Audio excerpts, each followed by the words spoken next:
¿Cuándo aprenderemos en América Latina, no? ¿Cuándo se aprenderá en la Argentina? En 40 años, 3 gobiernos neoliberales vinieron a devastarlo absolutamente todo, a llevarse en la fuga de capitales miles, cientos de miles de millones de dólares para ellos, para la élite dominante. No obstante lo cual, cada tiempo vuelven, después que se reacondiciona cada uno de los países, y en especial estamos hablando de la Argentina, ellos con su poder económico y mediático consiguen que los gobiernos que incluyen, que los gobiernos que procuran desde un sentido progresivo tener a toda la gente más o menos en estado de felicidad, lo que llamamos un estado de bienestar, ellos vienen, lo destruyen y dan pie al estado de malestar, esto que hoy día estamos padeciendo en la República Argentina. Ya saben ustedes lo que pasó la semana pasada, cuesta volver sobre los mismos pasos, pero no hay más remedio porque es la manera de mirar lo que vendrá.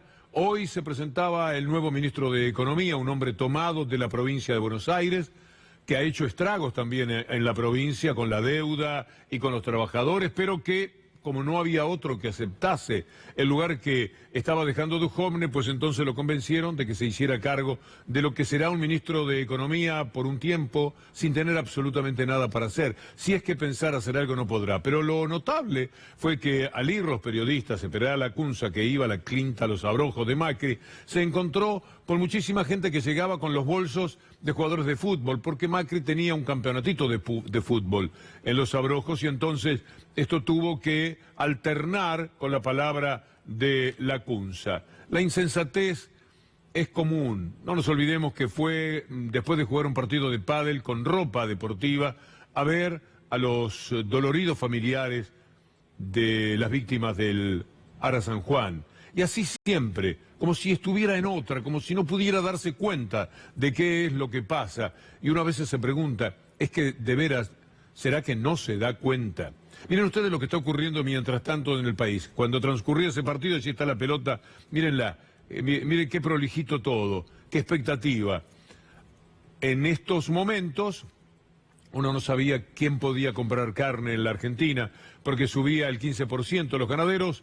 Naturalmente, como toda persona cuando tiene algo de economía para manejar, la quiere toda para él. Y entonces vayamos mostrando ya mismo lo que está sucediendo con el tema de la carne hoy día en la República Argentina. Sube 15% por falta de envío de Hacienda. Es que el precio dólar que tiene todo para quienes pretenden exportar la materia prima de la Argentina, determina que poco quieren aportar a la mesa de los argentinos. ¿Podrá la Cunza decirles que así no hay país? No, no va a poder. No hay árbitro posible en medio de estos intereses.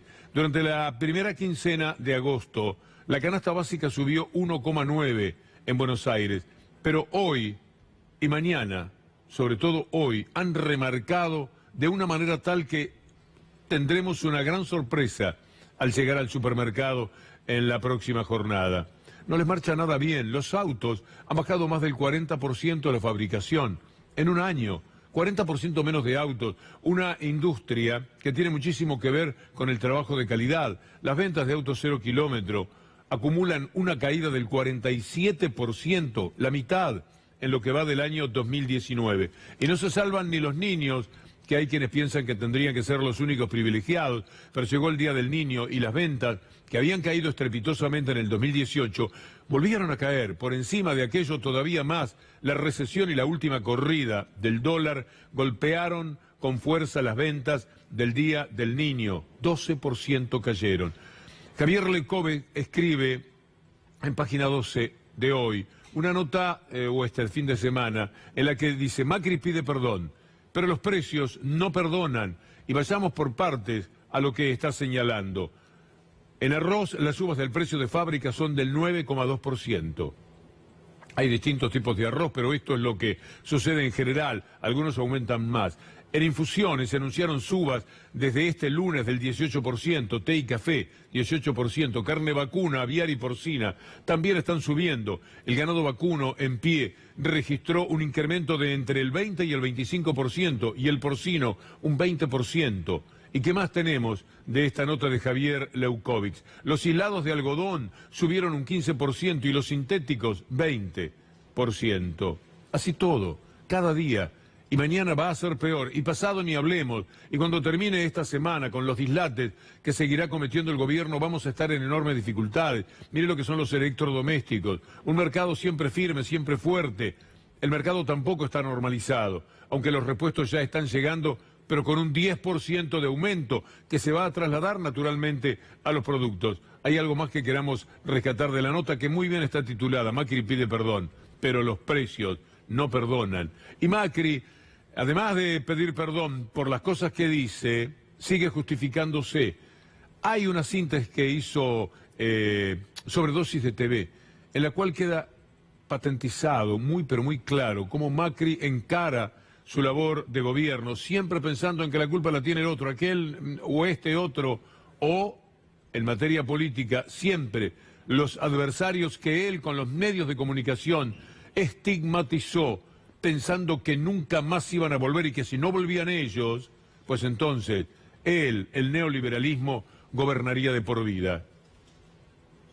Estábamos en una situación donde el dólar bajaba, las empresas argentinas mejoraban, la financiación aumentaba y se consolidaba el proceso de baja de inflación y de crecimiento de la economía, y a partir de este resultado electoral, desfavorable al gobierno y favorable al kirchnerismo, se da vuelta a todo. Las empresas bajan entre el 30 y el 50%, el riesgo país subió 350 puntos en una hora. Entonces, tienen ellos que trabajar para que tengamos una elección más normal, en generar esa credibilidad. Como presidente estoy acá para ayudar en lo que puede. El kirchnerismo tiene que hacer un esfuerzo adicional de convencer que va a ser algo distinto. Y ahí nosotros no podemos participar. Lo mismo que ellos tienen el peso que tienen en el votante argentino porque gobernaron. Qué confusión, ¿no? Son ellos, el kirchnerismo, los que tienen que dar tranquilidad. Y yo estoy acá para ayudar. Pensé que era al revés, exactamente al revés, y estoy seguro que usted también habrá creído lo mismo, que el que está para intentar solucionar los problemas es él, y que en todo caso los demás podrían intentar ayudarlo. Pero no es así, él lo siente de otra manera. El New York Times, el diario más importante del mundo, lo responsabiliza a Macri. Tendrá que leer el New York Times para entender de qué se trata su gobierno. Mark Weisbrot, el codirector del Centro de Investigación Económica y Política en Washington y presidente, del Just Foreign Policy, afirma que un triunfo de Alberto Fernández en las elecciones del 27 de octubre no es algo inherentemente negativo para la economía, no tiene por qué ser malo.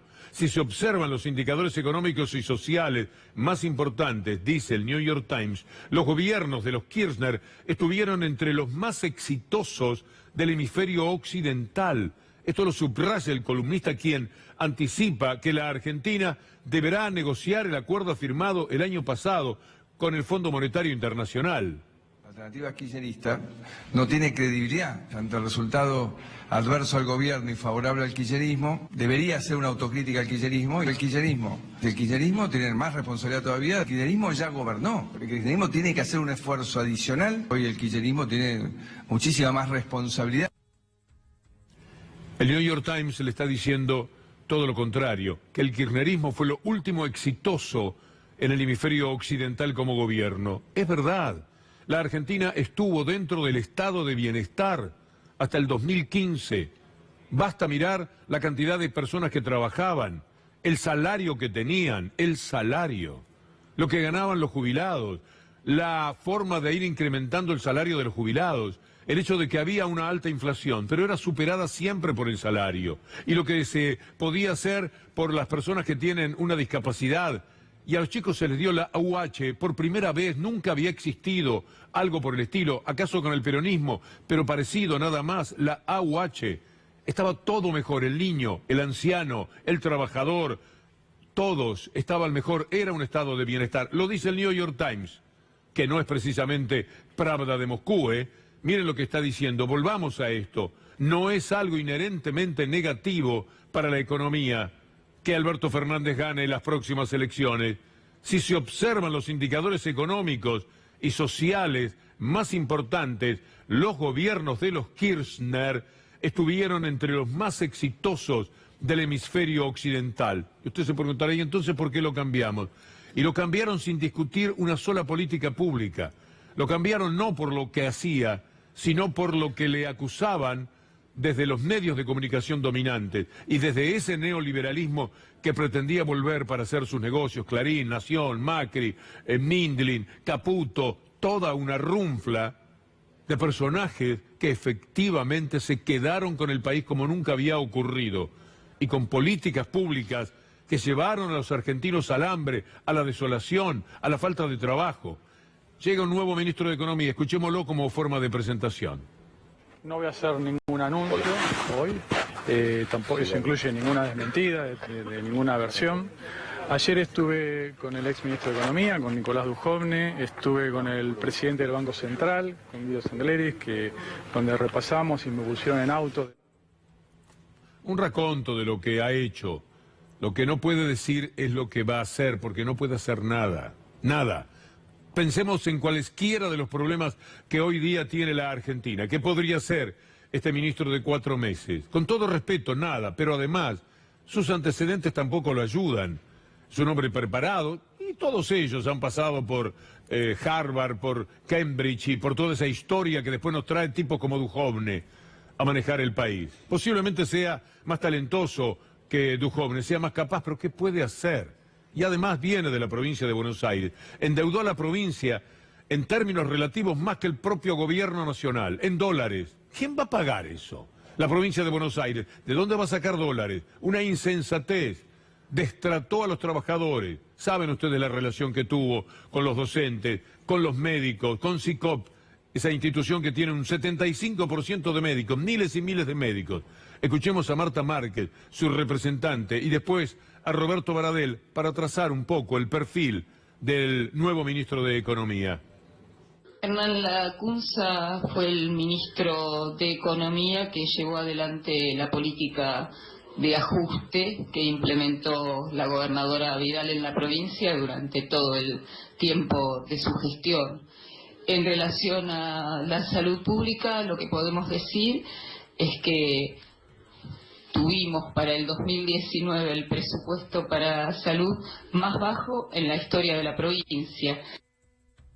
Hernán Lacunza no se inmutaba y era implacable en el planteo que hacía el gobierno en cuanto a queremos imponer una pauta salarial a la baja, como lo hizo durante todo el 2018, sumado a todos los ataques, linchamiento mediático, noticias falsas, conferencias de prensa, mentiras, que llevó adelante el gobierno de María Eugenia Vidal para doblegar la voluntad de los docentes y firmar una paritaria de la baja.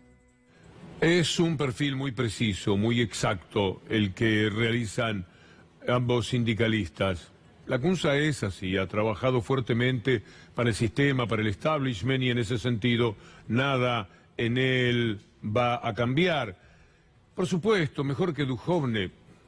Es muy difícil que el ministro TN, que supo tener la Argentina, no sea superado por cualquier persona que se haya preparado, haya estudiado y tenga un poco más de carácter, que este servidor de café del Fondo Monetario Internacional, este delegado del poder de TN, de Clarín, dentro del gobierno nacional. Por lo menos Lacunza viene de otro lado, de otro sitio. Recordemos a Dujovne. Tomemos nota de alguna de las cosas que dijo. Quiero expresar que verán solamente el 10% de todos los disparates acumulados, de todas las contradicciones, las marchas y contramarchas de este personaje que lo único que hizo, al único que enriqueció en todo este tiempo fuera de su élite, es a él mismo. Decenas de millones de pesos se permitió ganar mientras ejercía el gobierno que ha provocado desolación, hambre y pobreza en la Argentina. Yo lo que creo que conviene apostar al peso, porque la inflación está bajando y porque es nuestra moneda y porque estamos construyendo un país en el cual se puede ahorrar en peso, Señores, Nicolás Dujovne manifestando. No volvamos al fondo, Carlos. Hemos iniciado conversaciones con el Fondo Monetario Internacional para tener una línea de crédito preventiva. ¿Podés hablar al que te está escuchando es un comerciante que no puede pagar los impuestos, que le aumentaron los servicios. ¿Qué puede esperar en esto que vos dijiste que es una etapa de recesión, que va a durar? ¿Cómo zafa? Si seguimos con el mismo plan que nos llevó a esto, ¿qué expectativa real tiene de que con la misma receta tengamos otra solución? Bueno, yo le diría que tenga paciencia. Nosotros sostenemos que lo peor de la crisis ha quedado atrás, nos alejamos del epicentro, de la crisis cambiaria, ¿no? Este anuncio, ¿no?, de precios cuidados, que es como una política que viene del kirchnerismo. Uno tiene que ser muy pragmático y las políticas que son valoradas por la población y que sirven las tenemos que mantener independientemente de quién las haya inventado. La política de Kicillof, a mí, a lo que más me recuerda es a Helbard. Helbard hizo un programa de precios cuidados, congeló 300 precios de la canasta básica para bajar la inflación y se fue de gira a China y a los países de Europa del Este a conseguir plata, y cuando no la consiguió y se quedó sin reservas, entregó la llave e inauguró la etapa de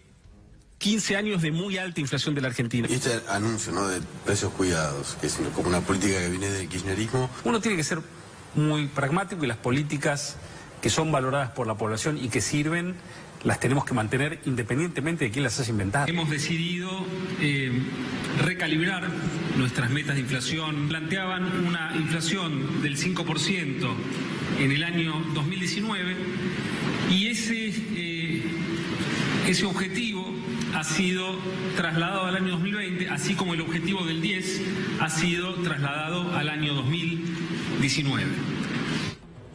Esto es lo que hemos tenido como ministro de Economía. Este hombre estuvo a cargo, de alguna manera, por supuesto, con toda una banda de economistas y con el Fondo Monetario Internacional, a cargo de la suerte de los argentinos. 4 millones cayeron en la pobreza, cientos de miles en la indigencia, 3.600.000 esta noche, ya lo sabe usted.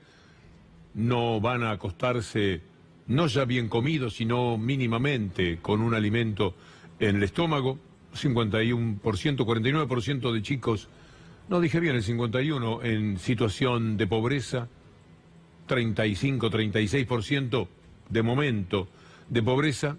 A esto hemos llegado. Pero la peor de todas las frases es esta que le vamos a poner aparte a Duhovne, porque aquí marca lo que es el poder y es en lo que tenemos que reflexionar. ¿Cuánto poder sentía este hombre para poder decir que se permitían cualquier ajuste? En realidad estaba diciendo, todos los desastres que hemos hecho no lo podría soportar ningún gobierno, se caería ese gobierno. Para mí es la frase más demostrativa de aquello a lo que hemos estado enfrentados durante todo este tiempo. Es una frase crucial, histórica. Un ministro que dice, cualquier gobierno que hiciera esto caería. Bueno, por suerte uno puede pensar que está a punto de caer. Esto nunca se había hecho en la Argentina sin que caiga el gobierno. Nunca se había hecho un ajuste de esta magnitud. Nunca se había hecho un ajuste de esta magnitud. ¿Qué es ajuste? ¿Es hambre? ¿Es falta de trabajo? ¿Es falta de salario? ¿Es no jubilación? ¿Es no salud? ¿Es no educación? ¿Es no ciencia? ¿Es no tecnología? ¿Es nada? Eso es el ajuste. Y él decía, bueno, no es un ajuste tan importante, pero eso sí, qué fantástico. Porque fíjese usted que una cosa hecha así de esta manera, nos tendrían que echar a patadas, quería decir. Nos tendrían que empujar, salgan de aquí, quítense del medio, de la modesta felicidad a la que aspiran millones y millones de argentinos, no estorben. Y él estaba allí diciendo, oh, nosotros estamos acá muy campantes, muy triunfantes. Ahora se fue de una manera tan triste, había redactado la renuncia el martes, estaban esperando sustituto. Ya lo habían querido echar y no quiso tomar nadie. Y ahora también demoraron en anunciar esa renuncia de Duhovne, porque ¿quién iba a tomar esto de la economía de la Argentina? ¿Qué persona en su sano juicio, salvo que estuviese ya dentro del aparato? A la Cunza, que le hace una mancha más, después de todo lo que le hizo sobrellevar a los maestros, a la gente de la salud, etcétera, en la provincia de Buenos Aires, y después de endeudarla como la endeudó junto a María Eugenia Vidal. No le cuesta nada, llega ministro, es una charretera más que se coloca y bueno, allá va un hombre joven va a funcionar muy bien dentro del establishment y que lamentablemente, como dentro de 15 o 20 años, volverán a estar otra vez diciendo que hay corrupción y que entonces hay que sacarlos a los que estén, sobre todo si han podido recomponer al país, seguramente con esa gente lo tendremos de vuelta, como apareció Sturzenegger, como vuelven los Caputo, como vuelven, en fin, como reaparecen todos ellos, porque tienen mucho poder detrás. No exactamente ellos, el poder es el otro, lo que hay detrás, y ellos son la cara del poder y los ejecutores de las intenciones del poder. Lo que pasa en la Argentina se ve muy claro hoy día, lo ha dicho Alberto Fernández. Yo lo que creo es que lo mejor es llevar tranquilidad. Me parece que el mundo ya se dio cuenta que el problema no soy yo, sino que Macri. Porque finalmente hizo falta que yo explicara mínimamente las cosas para que el mundo se calmara y bueno, y ahora la preocupación es cómo va a ser Macri para llevar adelante todo esto.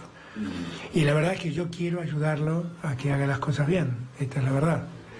Porque yo, más allá de las diferencias muy grandes que tenemos, yo me doy cuenta que él está viviendo una situación que yo no quisiera vivir, que es la de un presidente que acaba de pasar una elección, que definió candidaturas, pero no definió a un presidente de reemplazo, y que bueno, mientras tanto él tiene que hacerse cargo.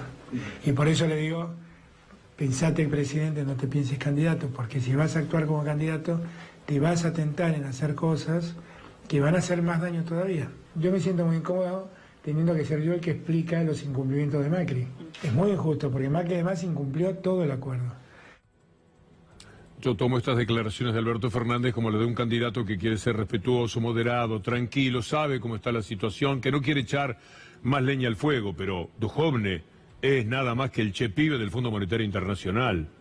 Es un seguidor de la política que instauró Macri y de todo un establishment. El enemigo no es Duhovne, chau Duhovne. Allá va a disfrutar de los millones que ganó gracias a este tiempo de la República Argentina. Pero Duhovne no es el responsable directo.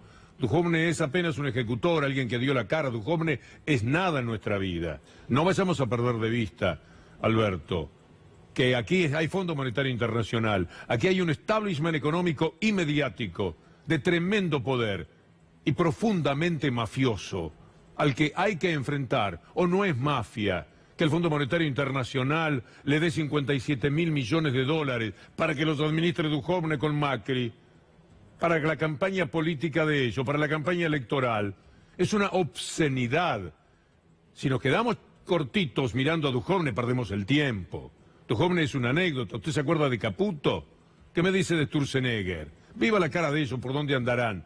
Pero ya está, no importa, siguieron los Sturzenegger que se llaman de otra manera, y los Caputo, y seguirán los Duhovne con otro nombre, vendrá la Cunza, será igual. Y si siguieran en el gobierno, siempre van a tener alternativas de este tipo. Pero no son ellos, no es cada uno de estos personajes tan modestos cuando uno entra a analizarlos. Hay poderes mucho más grandes, y contra esos poderes es que hay que luchar. A esos poderes es que hay que enfrentar, en la medida de lo posible, y con todo el rigor que sea necesario. De otra manera, si no hacen lo mismo que hicieron a partir del 2003, no va a haber 12 años, no va a haber otra década ganada. El adversario está cada vez más fuerte, porque el mundo, además, es una inmundicia. Y dentro de eso hay que desenvolverse, peleándose con Brasil, con el imbécil que gobierna en estos momentos a Brasil, viendo qué se hace con el proyecto ese que habían hecho con la Unión Europea, teniendo que sobrellevar a Trump, que procuró de todas las maneras fortalecer a este gobierno. A veces uno se alegra de que no le vaya bien a Macri en la medida en que no le fue bien con él a Bolsonaro, a Trump y a toda esa runfla tan desagradable de lo que es la política internacional. Mire, Redrado dijo algo que nosotros habíamos manifestado aquí modestamente ya al otro día. Era evidente que el gobierno quiso que el dólar saltara por los aires después de las elecciones, para decir, bien, ahí tienen, esto es lo que pasa si gobiernan ellos, sin preguntarse qué es lo que pasa cuando gobernamos nosotros, entre comillas, el nosotros pensando en Macri. Hoy Dante Sica, uno de los pequeños hombres de este gobierno, dice que Redrado miente. ¿Quiere verlo? ¿Lo escuchaste, Redrado? No lo escuché, pero me comentaron. Realmente lamento porque es un tipo que yo respeto que haya tenido ese comentario tan irresponsable. Pensar que nosotros dejamos que el tipo de cambio aumente para que afecte a la gente y genere esta zozobra, pensando que por eso podríamos tener un rédito electoral, realmente no lo puedo creer. Escuchemos ahora lo que dijo Redrado y sí que pretende desmentir. Redrado dijo una verdad, que nosotros, muchos, habíamos adivinado. Fue evidente, si el Banco Central no participa es porque el Banco Central, que además tenía la orden, desobedeció al Fondo Monetario Internacional, por encima de 51 pesos tenía que entrar. Esto lo sabemos hasta las personas que no hemos pasado por Cambridge y por Oxford.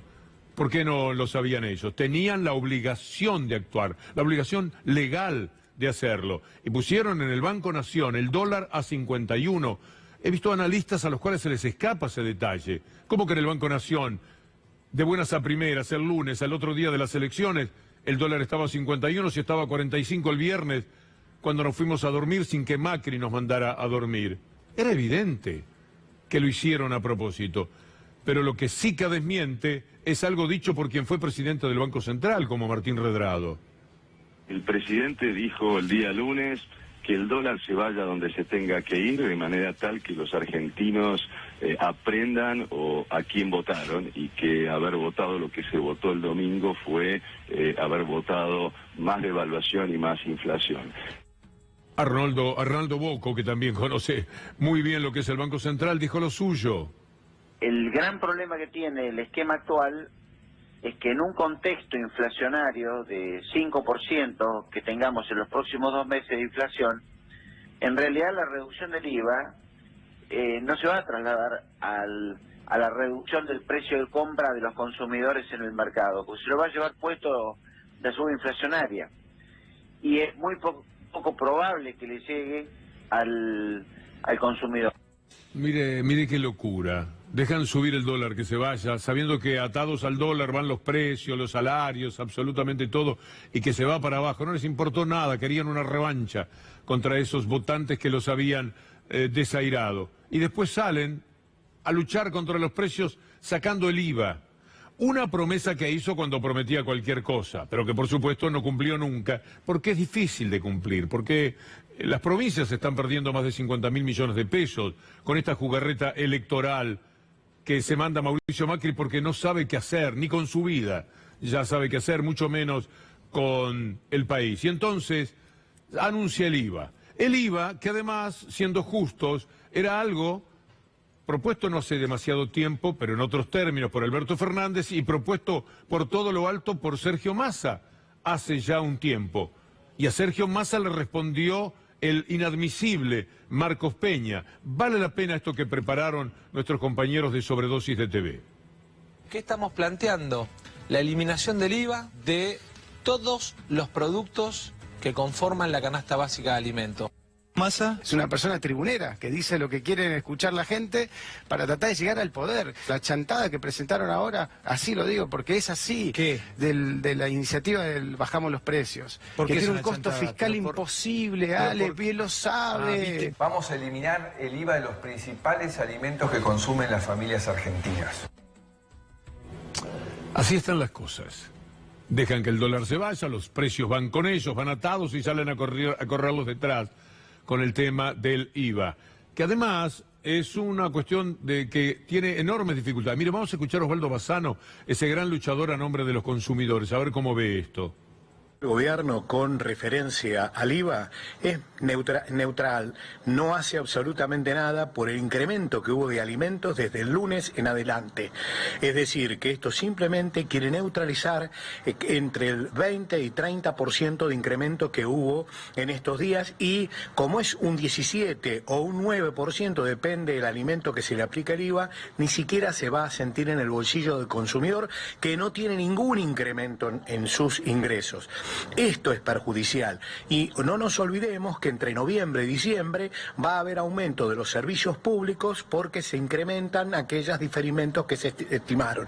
Por lo tanto, no hay ningún beneficio para el consumidor. Sigue siendo una medida de politiquería barata para poder mentirle como le han hecho hasta ahora al consumidor, donde los derechos del consumidor no existen.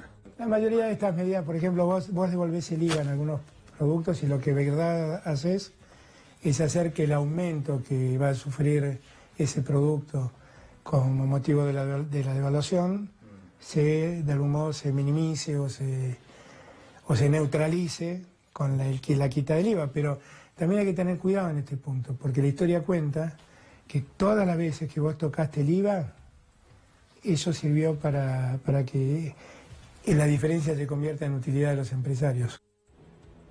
Hoy Leandro Busato, un diputado santafesino, decía lo que le va a costar a las provincias este chiste electoralista de Macri. 50.000 millones de pesos, 3.000 por ejemplo a su provincia, Santa Fe. ¿Se imagina lo que esto significa para la recaudación de provincias endeudadas hasta las cejas en estos momentos? Es el neoliberalismo, que siempre vuelve. Apareció con Martínez de Oz, volvió con Cavallo, reapareció ahora. Lo consiguen, tienen mucho, pero mucho poder. A ver si esta vez aprendemos y luego de echarlos en octubre, se puede pensar para siempre que habrá matices, habrá otros partidos, habrá otros dirigentes. Tendremos siempre para discutir de política. Pero lo que no puede volver a nuestras vidas es el neoliberalismo. Nos mata. Lo dice el Pepe Mujica. El gran aliado que ha tenido la fórmula Fernández, es la política de Macri, sencillamente. Porque en última instancia, esclavos de un fanatismo neoliberal crudo, saltaron de un modelo, diría, excesivamente proteccionista, a una apertura rápida de la economía. Y eso produjo un desmoronamiento de una cantidad de empresas medianas, pequeñas, y una economía que con tendencia a colapsar en muchísimos rubros. Pensaron que librando de golpe la política de subsidio y abriendo la economía se iba a solucionar todo, dice el Pepe. Quería reservar un pequeño tramo de sus declaraciones por un elogio que hace a Axel Kicillof. Indudablemente, la figura de los participantes en las elecciones más puro y más importante que se haya podido encontrar por parte de los electores y el brillante triunfador, al menos en las PASO, en la provincia de Buenos Aires. Esto dice el Pepe. Seguramente que Kicillof tuvo mucho mérito. Es un muchacho muy capaz. Esta señora tendría mucha simpatía, pero Macri la fundió. Y porque no se puede hacer magia con la realidad. Axel Kicillof es una demostración del valor de la democracia. No solamente su talento como economista, aquello de que deslumbraba a los alumnos siendo muy joven, pero muy joven, más allá de cómo sedujo a los habitantes de la provincia de Buenos Aires con su esfuerzo titánico, yendo lugar por lugar, dando la cara, conversando con ellos. Es increíble lo que ha realizado, pero el dato para mí más impresionante es su sentido democrático y republicano. Hay que tomar a Kicillof a los 10 días de haber perdido las elecciones, su partido, allí en el Parque Centenario, en una plaza. Esta frase, para el valor de la democracia, vale oro. Esta es una frase para todos los tiempos, porque no fue dicha en un reportaje, en un momento de comodidad, no. Fue manifestado cuando la gente incluso estaba enojada con ese resultado de la democracia. ¿Acaso porque sabían que esa democracia estaba opacada por los medios de comunicación, por ese tremendo megáfono que es el único que persigue, estigmatiza y le dice a la gente quiénes son corruptos o no, siendo ellos los principales? No se basó en esto. Dijo, hay que creer en la democracia. Vale la pena recordarlo. Hay que darle tiempo, pero hay que ver. Sí. ¿Saben por qué? ¿Saben por qué? ¿Saben por qué? Porque el nuestro es un movimiento democrático. Es profundamente democrático. Respetamos el dictado de las urnas y ya estamos trabajando para mostrarle al pueblo de qué se trata y ganar la próxima elección en las urnas. Para eso estamos trabajando.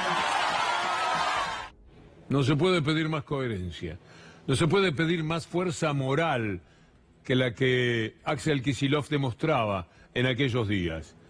Para que entendamos mejor, a veces es bueno ver las tiendas opuestas a aquello que queremos nosotros mencionar como algo elogioso y algo que nos hace mejores personas. Porque lo de Kicillof nos hace más demócratas, nos hace mejor calidad de persona a cada uno de nosotros. A esa gente que estaba allí enojada le decía, no. Vamos por la democracia. Nos ganaron las urnas, tenemos que ganar en las urnas. Hace 4 años y con todo el dolor de la derrota. 4 años después tenemos la antítesis. No nos van a sacar de Olivos los que nos quieren mover. Nos van a sacar muertos, pero no nos van a sacar sino de pie. Es impresionante ver esta cara de Patricia Bullrich mirando a Carrió. No sé si Carrió fue finalmente a lo que era la cumbre más que hacía el gobierno. Macri, Pichetto, imagine la cumbre. No estaba Duhovne, tampoco estaba Lacunza, en fin, pero estaba el Macri y Pichetto y esta mujer, Patricia Bullrich, que mire cómo la miraba a Carrió. Hizo bien Carrió el no ir, porque esa mirada da para huir. Vamos a terminar nuestra columna con algo que tiene que ver con el más profundo cinismo del gobierno. Vamos a terminar con el peor de los canallas que este gobierno haya tenido, con el que tuvimos que padecer los periodistas. Se llama Lombardi, pero nosotros le pusimos canalla y en algún momento puede haber parecido, caramba, es duro. No, es un canalla de verdad. Nos ha hecho un inmenso daño en forma deliberada para vivir todos sus privilegios. Un sistema de medios ni austero ni público, dice Emanuel Respighi, quizás la firma más autorizada para analizar medios de comunicación en la Argentina. La gestión Lombardi deja un déficit de casi 4.000 millones de pesos. La proclamada austeridad, acérquense por favor, quiero que lo lean además, es solo de contenidos y audiencias. El déficit operativo y financiero de la TV pública y Radio Nacional para el 2019, ahí está, me gustó, ahí está la cifra, 3.860.773.784 pesos.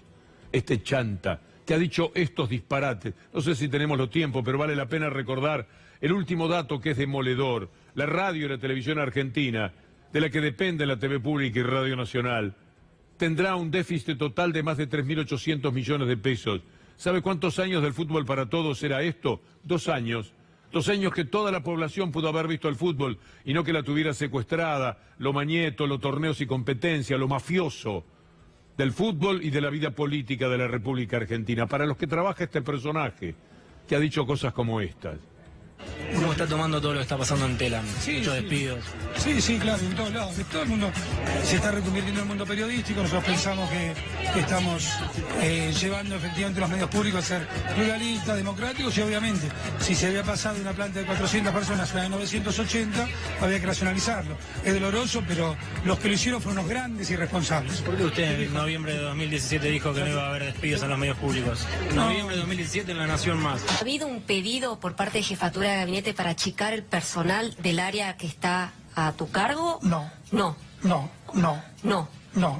claramente le pregunto que no va a haber despidos. Habían pedido achicar las plantas, que hay que echar gente en todos esos...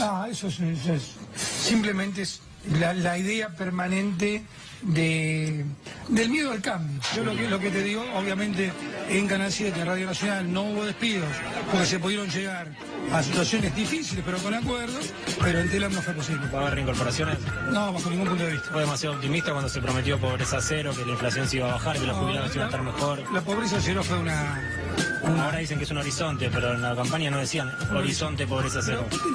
Yo te recomiendo, a mí me parece muy bien. Sí. Todas tus preguntas y yo te respeto y te contesto todo yo. Y lo valoro mucho que haya frenado y que haya hablado. Lo único que digo como consejo en términos generales, que ya sé que no lo vas a poner, que es la pregunta retórica, es encubrir una respuesta adentro de tu misma pregunta, no me parece buen profesional. En todas las que hiciste.